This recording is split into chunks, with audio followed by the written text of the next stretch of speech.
क्या आपने कभी सोचा है पैसा कमाना इतना मुश्किल क्यों लगता है, और जब आ भी जाता है तो संभालना और मुश्किल क्यों हो जाता है। हर कोई पैसा कमाने का सपना देखता है, लेकिन बहुत कम लोग समझ पाते हैं कि पैसे की गेम सिर्फ नंबर्स की नहीं, माइंडसेट की होती है। Book the psychology of money एक सिंपल लेकिन जोरदार मैसेज देती है। पैसा एक नंबर नहीं, एक इमोशन है, और इस इमोशन को समझने के लिए फाइनेंशियल नॉलेज से भी ज़्यादा ज़रूरी होती है फाइनेंशियल साइकोलॉजी।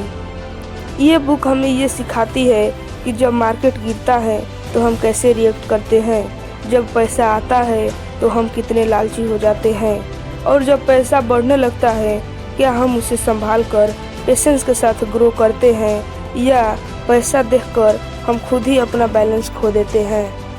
शक से जाते ही क्या हम डिसिप्लिन रहते हैं, या ओवर कॉन्फिडेंस और शो ऑफ के चक्कर में अपनी ही मेहनत से बनाई दुनिया को बिगाड़ देते हैं। ये बुक बताती है पैसा संभालने के लिए दिमाग से ज़्यादा ज़रूरी है एक सही सोच, एक स्टेबल माइंडसेट।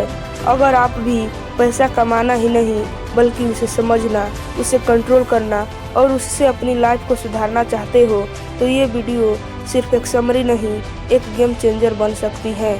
और हाँ, आगे की वीडियो में मैं बताऊंगा कि दुनिया के एक महान साइंटिस्ट सर आइजैक न्यूटन के बारे में, कि किस तरह उन्होंने लालच के कारण अपनी पूरी ज़िंदगी की कमाई गंवा दी है। तो बने रहिए वीडियो के अंत तक। तो चलिए वीडियो स्टार्ट करते हैं। Lesson number 1, no one's crazy. कोई भी मूर्ख नहीं है। सोचो जरा, एक आदमी स्टॉक मार्केट में पैसा इन्वेस्ट करता है और हर टाइम रिस्क लेता है। दूसरा आदमी बैंक एफडी में पैसा डाल के सुकून से जीना चाहता है। क्या दोनों में से कोई मूर्ख है?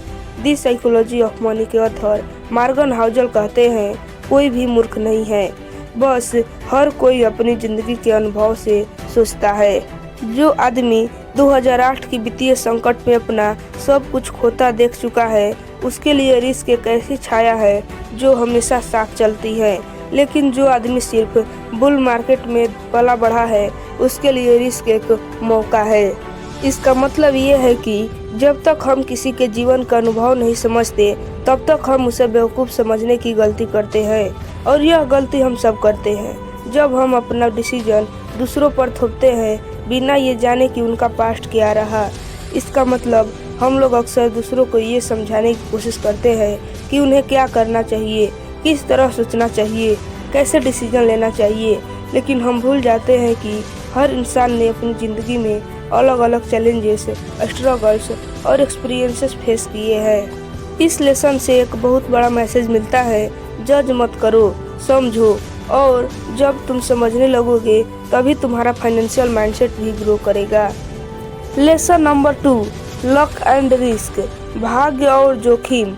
जिंदगी एक ऐसी गेम है जहां हर जीत सिर्फ मेहनत से नहीं मिलती और हर हार सिर्फ गलती से नहीं होती। क्या आपने कभी सोचा है, एक ही जैसे दिमाग, एक ही जैसे सपने, एक ही मेहनत, फिर भी कोई आदमी दुनिया का सबसे अमीर आदमी बन जाता है और दूसरा कहीं खो जाता है। जैसे बिल गेट्स का ही एग्जाम्पल ले लो, दुनिया का सबसे अमीर आदमियों में से एक है। उन्होंने अपने हाई स्कूल में कंप्यूटर प्रोग्रामिंग सीखी और वहां से माइक्रोसॉफ्ट की जर्नी शुरू हुई। लेकिन उनके साथ उनका एक और दोस्त भी था, केन टिवान्स। दोनों एक ही जैसे टैलेंटेड थे, दोनों के पास सेम एक्सपोजर था, पर केन टिवान्स की एक छोटी सी हिकिंग एक्सीडेंट में डेथ हो गई। अगर केन टिवान्स होते तो हो सकता है बिल गेट्स की जगह वो दुनिया का सबसे सक्सेसफुल टेक लीडर होते। जरा सोच कर देखो, लक और रिस्क का यह खेल। कभी कभी हमारा सक्सेस मेहनत से कम और हमारी टाइमिंग से ज़्यादा डिसाइड होती है। इस बुक के ऑथर मॉर्गन हाउसल कहते हैं, हर किसी के सक्सेस के पीछे सिर्फ उनकी मेहनत नहीं होती, कुछ हिस्सा किस्मत का भी होता है। वैसे ही हर फेलियर में सिर्फ उनकी गलती नहीं होती, कुछ रिस्क भी उसमें होता है जो कंट्रोल के बाहर है। इसलिए जब तुम किसी सक्सेसफुल आदमी को देखते हो तो उसे सिर्फ कॉपी मत करो, उसे समझो, और जब किसी की हार देखो तो उसे जज मत करो, क्योंकि शायद वो बस बैड लक का शिकार था। यह लेसन हमें सीख देती है, जिंदगी में नम्रता और दया जरूरी है। दूसरों की जीत से इतना प्रभावित मत हो जाओ कि तुम अपनी सच्चाई और हकीकत ही भूल जाओ और किसी की हार को उसकी असलियत मत समझो। शायद उसने सिर्फ एक कदम गलत वक्त पर लिया। अंत में बात सिर्फ इतनी है, सक्सेस और फेलियर दोनों के पीछे सिर्फ तुम नहीं हो बल्कि किस्मत भी है। इसलिए सक्सेसफुल बनो लेकिन हम्बल भी बनो। लेसन नंबर 3, नेवर इनफ, कभी भी पर्याप्त नहीं। तुमने कभी किसी को देखा है जो ऑलरेडी अमीर है, सब कुछ है, उसके पास गाड़ी, घर, नाम, शोहरत, लेकिन फिर भी वो और चाह रहा होता है। दी साइकोलॉजी ऑफ मनी के लेखक मॉर्गन हाउसल कहते हैं, सबसे बड़ी समस्या यह है कि हम पैसा कमाते हैं पर ये कभी डिसाइड नहीं करते हैं कि कितना काफ़ी होगा। एक वक्त था जब हमारे लिए 10,000 की इनकम भी सपने थी। आज शायद वो हम कमा रहे हैं लेकिन हमारा मन अब 50,000 चाह रहा है, फिर 1 लाख, फिर 5 लाख। यह कभी भी पर्याप्त नहीं वाली सोच अंदर ही अंदर हमें स्ट्रेस और डिससेटिस्फेक्शन से भर देती है।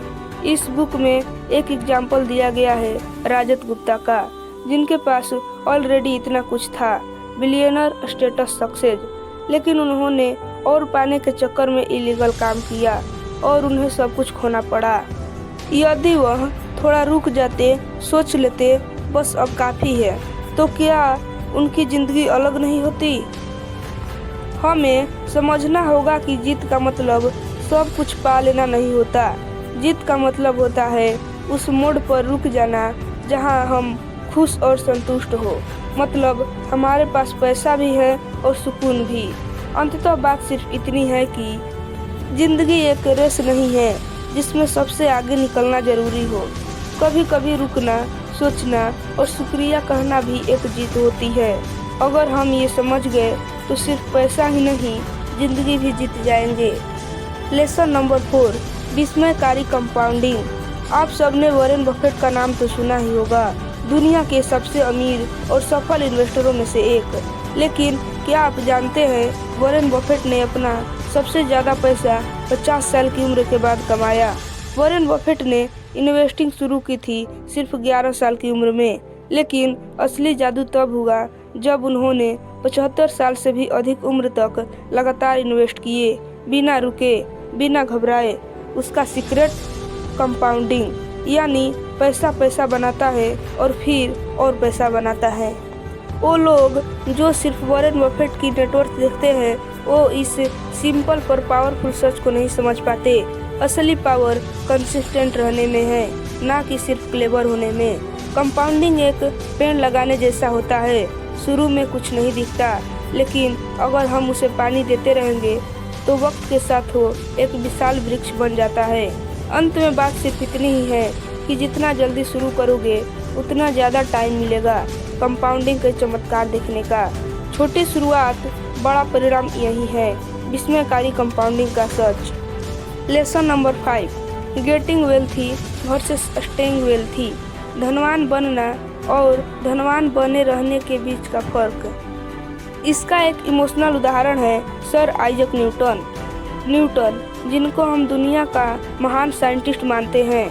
उन्होंने 1720 में साउथ सी बबल नाम के एक स्टॉक में इन्वेस्ट किया और उन्हें अच्छा प्रॉफिट भी हुआ, लेकिन फिर लालच ने उन्हें वापस खींच लाया और उन्होंने इस बार बहुत ज़्यादा पैसा इन्वेस्ट किया, लेकिन मार्केट क्रैश कर गया और न्यूटन ने अपनी पूरी लाइफ की कमाई गंवा दी।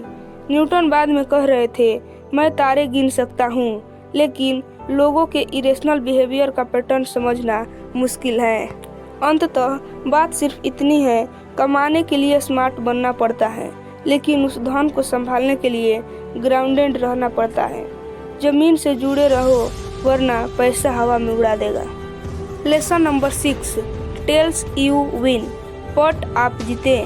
इसका मतलब है जिंदगी के डिसीजंस और इन्वेस्टमेंट में हर बार सब कुछ सही नहीं होता, लेकिन जब एक छोटी सी जीत भी होती है तो वो इतनी बड़ी हो सकती है कि पिछली सारी हारों को कवर कर लेती है।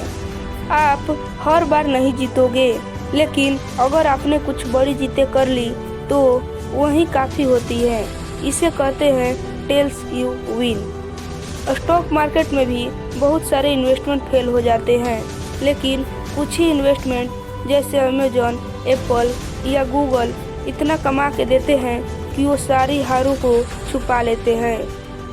इसी तरह रियल लाइफ में भी आप हर आइडियाज में सक्सेस नहीं हो पाते, हर डिसीजन परफेक्ट नहीं होता, लेकिन कुछ आइडियाज, कुछ डिसीजंस अगर सही निकल जाए तो वो गेम बदल देते हैं। जैसे वॉरेन बफेट, उनके पोर्टफोलियो के 90% प्रॉफिट सिर्फ 10 स्टॉक से आए थे, बाकी सब एवरेज या लॉस में थे। फिर भी वे दुनिया के सबसे बड़े इन्वेस्टर बने। क्यों? क्योंकि उन्होंने सब कुछ सहा, सिर्फ उस टेल मोमेंट तक रुकने के लिए जहां एक जीत ने सब कुछ बदल दिया। तो लेसन सिंपल है, हर बार नहीं पर सही वक्त पर जीतने के लिए रेडी रहो, पट आप जीते। तो दोस्तों, द साइकोलॉजी ऑफ मनी के इन 6 लेसन ने हमें एक सिंपल लेकिन पावरफुल बात सिखाई। पैसों का खेल सिर्फ दिमाग का नहीं, सोच का भी होता है।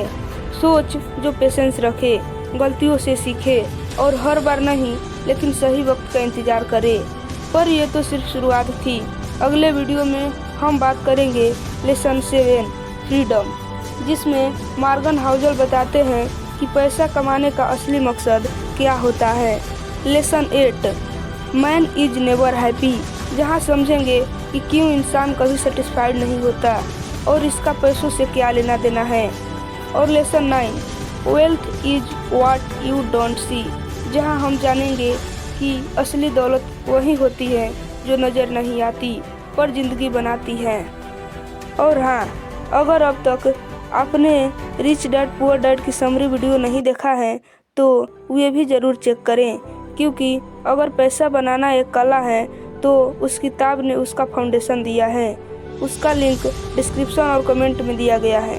अगर आपको ये वीडियो पसंद आई हो तो लाइक करो, शेयर करो और कमेंट में बताना आपको कौन सा लेसन सबसे ज़्यादा पावरफुल लगा। और हाँ, समराइट बुक्स हब को सब्सक्राइब करना बिल्कुल मत भूलना, क्योंकि ये सिर्फ एक चैनल नहीं, आपका डिजिटल मेंटर है। और चलते चलते एक छोटी सी लेकिन गहरी बात, पैसा तो सब कमा लेते हैं पर सोच बदलना वही असली दौलत है। मिलते हैं अगले पार्ट में नए ज्ञान और नए जज्बे के साथ। तब तक के लिए जय हिंद, जय भारत।